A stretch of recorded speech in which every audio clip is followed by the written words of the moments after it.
السلام علیکم ورحمۃ اللہ وبرکاتہ۔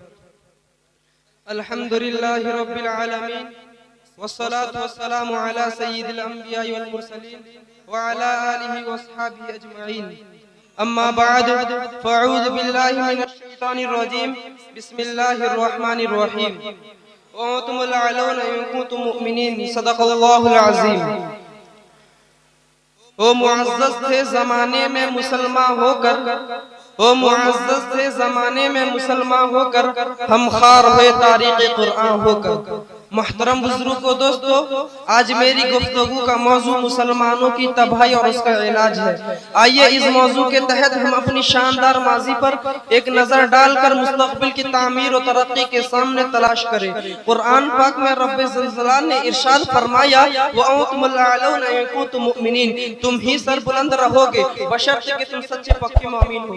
ارشاد باری ہماری پوری تاریخ کا راز مضمر ہے، تاریخ کی سینکڑوں واقعات یہ بتانے کے لیے کافی ہیں۔ جب بھی ہمارا رشتہ اللہ اور اس کے راستے سے مضبوط رہا، سر بلندی و کامیابی نے ہماری قدم چومی، اور جب کبھی اس رشتے میں کسی قسم کی کمزوری آئی، ہم عزت و رفعات کے آسمان سے ذلت و پشت کے غار میں جا گرے۔ تاریخ ہمارے سامنے جنگ بدر کی مثال پیش کرتی ہے۔ جنگ بدر میں جو کامیابی ہوئی وہ صرف کسی رشتے کے مضبوطی کے بنیاد پر ہوئی۔ اگر کامیابی ہوتی تو کفار مکہ کو ہوتی، کیوں نہ کہ کفار مکہ تقریباً 1000 تھے اور بڑے جوش و خروش کے ساتھ تھے۔ سواری کے لیے 700 اونٹ اور 200 گھوڑے تھے، نیز سب کے پاس، تلوار سب کے پاس، اور دیگر جنگ کے ہتھیار موجود تھے۔ ادھر ابو جہل، عتبہ، شعبہ، ولید، حنظلہ، عبید، عاص، حرث، امیہ ابن خلف، نفر بن حارث، عبد المطلب جیش شجاعت کی پیکر اور آزمودگار موجود تھے۔ ادھر بیچارے مسلمان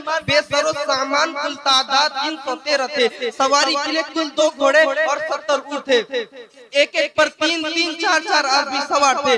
کسی کے پاس نیز کمال ہے تو تلوار نہیں، تلوار ہے تو نیز کمال نہیں۔ محترم بزرگ و دوستو، جب مقام بدر پر پہنچتے ہیں تو دیکھتے ہیں کہ کفار مکہ بلند مقام پر خیمہ زن ہو چکے ہیں، جہاں پانی کی بھی فراوانی ہے۔ ادھر بیچارے مسلمانوں کو پست و ریتلی زمین پر خیمہ زن ہونے پر، ایسی جگہ پر کہ کسی کو پیاس لگے تو ایک گھونٹ پانی نہ ملے۔ الغرض جنگ کے اندر جتنے اسباب اور جتنے چیزوں کی مضبوط تھی، سب کفار مکہ کو حاصل تھی، مگر جب لڑائی شروع ہوتی ہے تو کفار مکہ کو گاجر مولی کی طرح کاٹا جاتا ہے۔ کفار مکہ کا سب سے بڑا سردار ابو جہل کو 2 بچے معاذ اور معوذ کے ذریعے مارا جاتا ہے۔ عبداللہ بن مسعود اس کا سر جسم سے جدا کرتے ہیں۔ کیا تمہیں جانتے ہو کہ عبداللہ بن مسعود کون ہے؟ یہ وہ ہے جن کو ابو جہل نے اسی میدان میں مارتے مارتے بیہوش کر دیتا تھا۔ آج میدان جنگ کے اندر وہی عبداللہ بن مسعود اسی ابو جہل کا سر قلم کرتے ہیں۔ امیہ ابن خلف ابو جہل کے بعد کفار مکہ کا سب سے بڑا سردار سمجھا جاتا تھا، لیکن اپنے ساتھیوں کو اس طرح تہہ تاہ ہوتے کر دیکھ کر گھبرایا اور میدان جنگ چھوڑ کر مکہ کی طرف بھاگا پڑا، اور بلال حبشی اس کے پیچھے پیچھے بھاگے اور اس سے قریب پہنچ جاتے ہیں۔ امیہ ابن خلف گھبرا کر گھوڑے سے نیچے گر جاتا ہے، پیٹ کے بل لیٹ جاتا ہے، شور مچاتا ہے، معافی مانگتا ہے، امن چاہتا ہے، لیکن بلال حبشی اس کے پیٹ پر نیچے سے تلوار چلا کر اس کو جہنم رشید کر دیتے ہیں۔